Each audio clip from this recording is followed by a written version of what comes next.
Autism Niagara is holding its holiday shopping day on Saturday, December 11th. Here at The Source, we got that information from Janice and Andy Mayer and their son Aiden. And I want to give a shout out to Aiden, who is a longtime watcher of The Source. Hello, Aiden.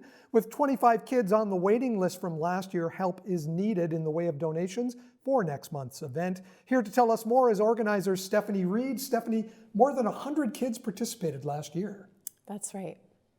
Where did you hold last year's shopping day? So with COVID, last year was a tiny bit of a stretch. So we did it completely out of my home in our storage unit, and all on Zoom and Facebook messaging and FaceTime, and it was quite the challenge, let me tell you. But I cannot wait to be back in person this year and see all the kids. I'm so excited to see them again.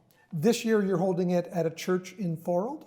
Yes. So unfortunately, we usually go into one of the schools, but the rentals are not open yet this year, and they don't open till January. So we had to seek an alternate venue, and Rolling Meadows Bible Chapel in Thorold graciously offered their space to us free of charge, which is amazing because we can put that money that we would have paid towards a rental fee back into the event. A space like a school or like a church, that's important because it's a controlled environment and it's probably familiar to these children with autism. Absolutely, absolutely. Anything that you can do for them that is more familiar means a less of a transition for them and means less stress for them, and it just helps make them have a more successful experience. Your son Campbell is now 24 years old, I believe you said. Right. You got involved in this 14 years ago when this first started. Right. You've been involved ever since. Yes. Tell me about your experience with it. Wow. Okay. So when we suggested this, when we were partnering with Autism Ontario in the Niagara region, it was gladly picked up, and myself and another mom, along with the chapter, started the event. We had 15 kids that first year, and it just grew from there. Unfortunately, about the year 5 mark, Autism Ontario felt that they could no longer support it because we did at that point have about 65 participants, and it's expensive. It's not cheap by any means. We need to have one item donated per person that each child registers to shop for.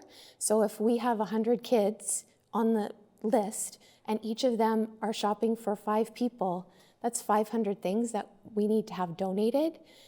And unfortunately, we usually don't get that many. So we need extra support from a partnering agency or community partners. And then a lot comes out of my pocket too, as well, quite honestly, to make sure that we can support as many kids as possible. But let me tell you, it is so worth it. These kids are my kids. Every child that walks through that door and participates in this program becomes part of our family. They're just amazing, amazing people. Just to be clear, so our viewers understand, these children aren't shopping for themselves. This is a day where they're going and they're picking out presents for their mothers, their fathers, their sisters, their brothers. Mm-hmm. As a parent who has been involved in this, Campbell went there, picked out gifts. What is it like for you when you open those gifts that were chosen by Campbell? There's no words. There is no words to describe that feeling when your child, who cannot go into a store because there's too many lights, it's too bright, there's too many unfamiliar smells, they just can't do it. It's not that they won't, it's that they can't.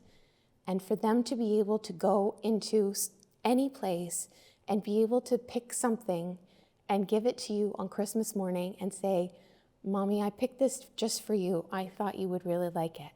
And the first thing that Campbell picked me was this beautiful, beautiful black purse that I used until it fell apart, which wasn't long because it was not the best construction ever. But I used that proudly every single day until I couldn't use it anymore because he thought that was something that I would really, really like. And I had mentioned that I wanted a new purse for Christmas, and he heard that and he remembered. So when I opened that up that purse on Christmas Day, I bawled like a baby. And even recalling it now, I get choked up because it just meant so much to me. I'm just letting you know the lights in the studio are really hot, and that's why my eyes right now are misting up, just so you know. It's got nothing to do with your story. You need support for this. How much does it cost to run this program? It costs about $8,000 to $10,000 per year. Luckily, thank you to Amy Jones at Jones and O'Connell Chartered Accountants, who are a signature sponsor for us this year and gave us $1,000 to go towards purchasing gifts for this event. We also received some monetary donations just yesterday from Dr. Tony Ottaviano at Glendale Chiropractic, Walter Hiltebrand Marine Services, J&I Flooring, Pine Street Dental, and RB Books. So we cannot thank them enough, because without generous sponsors like them, we can't make this happen. And Autism Community, who is one of our partners for the event, which is a charitable organization, helps us, and we could not do this without their support as well. One last question, and it's twofold. How can people donate? How can parents register? So we do have the registration link up on our Facebook page. Autism Holiday Shopping is our Facebook page. They can also email me at autismholidayshopping@gmail.com, or they can get in touch with anyone who they know who already has our contact info, and they'll get in touch with me, and I'm glad to text them, call them, Facebook, Zoom, whatever you need to make sure that you can get in touch with us and that you can donate if you're capable, or that your child can register. We don't want any child left out, and it's still shocking to me 14 years later that people still don't know about our event. We've tried to promote it as much as possible through social media, with help like yours, Snap, Niagara This Week, different media outlets. So we do try to get the word out as much as possible, but there's still people that don't know. And it can make such a difference in our kids' lives. If you ask people like Janice and Andy, whose child Aiden has participated in the program for several years, it's such a social learning opportunity for them. And it really, really does help them in the long run. And that's what this is all about.